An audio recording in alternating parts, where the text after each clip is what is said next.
Hey there, I'm Steve, and welcome to Jamson Entertainment. And welcome to the conversation. Just before we get started, there are many ways you can help. You can like and subscribe so you never miss a conversation. But most importantly, please share this video. Get the word out there as a community. We can talk about all the things that we love. Today on Throwback Thursday, we're looking at The Lord of the Rings, The Return of the King. In addition to the actors from the last films, you also have, and actually I'm just going to be listing the one actor for two characters, and then the voices for those characters. Lawrence McClure is the Witch King and Gothmog. The Witch King is the head wraith for Sauron, and Gothmog is like the general of the Witch King's army. The voice of the Witch King, two voices. For this movie, it was John Stevenson, but in Fellowship of the Ring, it was Andy Serkis. And the voice of Gothmog is Craig Parker. And like before, there are things I keep on forgetting about. Thankfully, the ones I want to talk about are relevant through all three movies. We're going to start with Christopher Lee. I was watching Fellowship of the Ring, and it dawned on me. Saruman is eerily similar to Dooku. Now, I know Saruman came out long before Dooku, so it got me thinking. George Lucas must be a fan of Lord of the Rings, the book and the movies, because the Star Wars movies were coming out at the same time. Attack of the Clones came out the same year as The Two Towers, so Christopher Lee was quite busy. My theory as to what happened is Phantom Menace comes out, but at the same time, because I read somewhere that they started filming Lord of the Rings in 1999, well, Lord of the Rings is going on.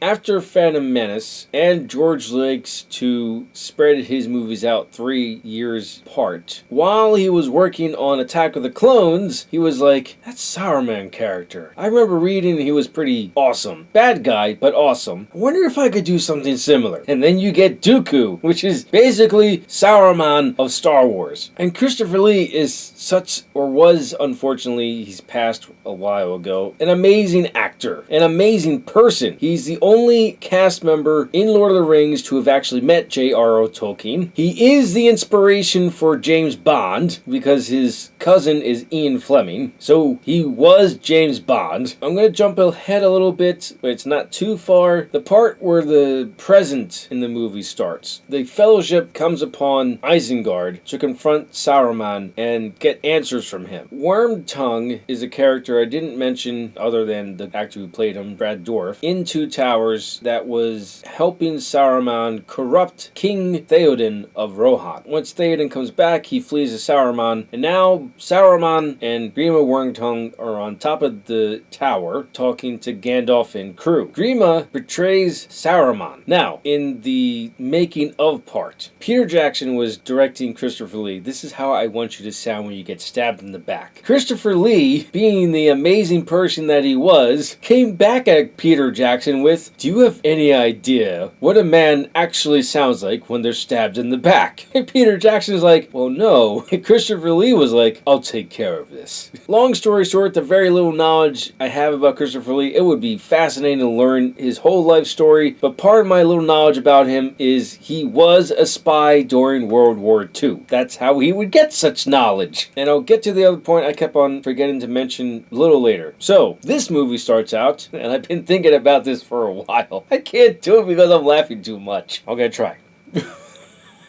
Have you ever heard of the tragedy of Darth Smeagol the Weak?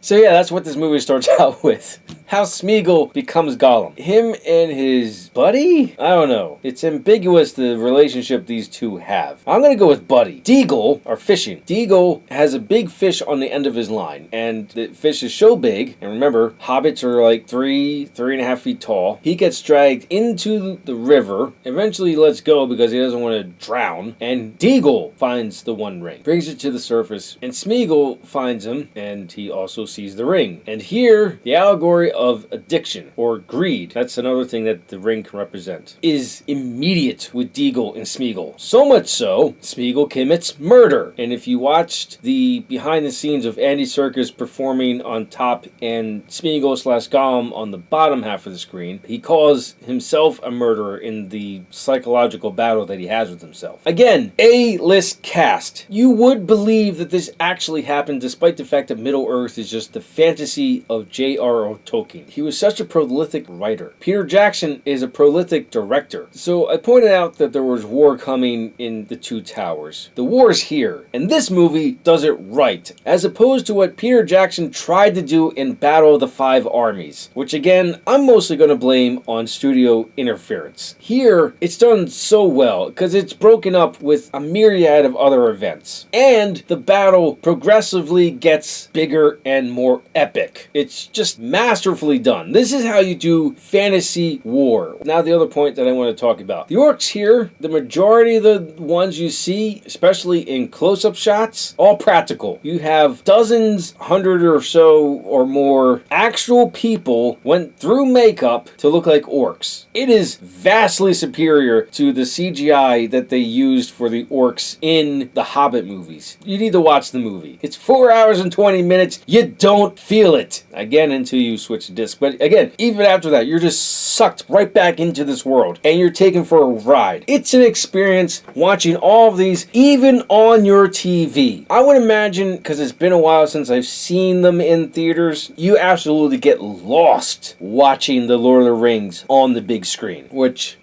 another point I kept on forgetting to bring up, but it makes sense to bring it up in this review, the extended edition. I know I've been mentioning it over and over again, but it is far more important in Return of the King than it really is in the other two movies. The other two movies, it's nice that you get those extra scenes in there, but in this one, I watched the theatrical cut of Lord of the Rings, I think last year, at my family cabin, and I noticed a ton of context was missing. You get the basic idea of certain plot points, but you're like, what? Where'd that come from? Okay, maybe not quite where'd that come from, but the story makes more sense when you watch the extended edition, especially of Return of the King. If you haven't found out by now, I love Lord of the Rings. I'm going to say it again. Definitely need to get this extended edition on 4K. I plan on doing so. If you ever have the chance, the Lord of the Rings extended edition in theaters, do it. I'm going to if I ever get the chance. It's gonna be amazing. Those are my thoughts on The Lord of the Rings, Return of the King. Let me know your thoughts in the comments below. Thank you for watching and live your imagination.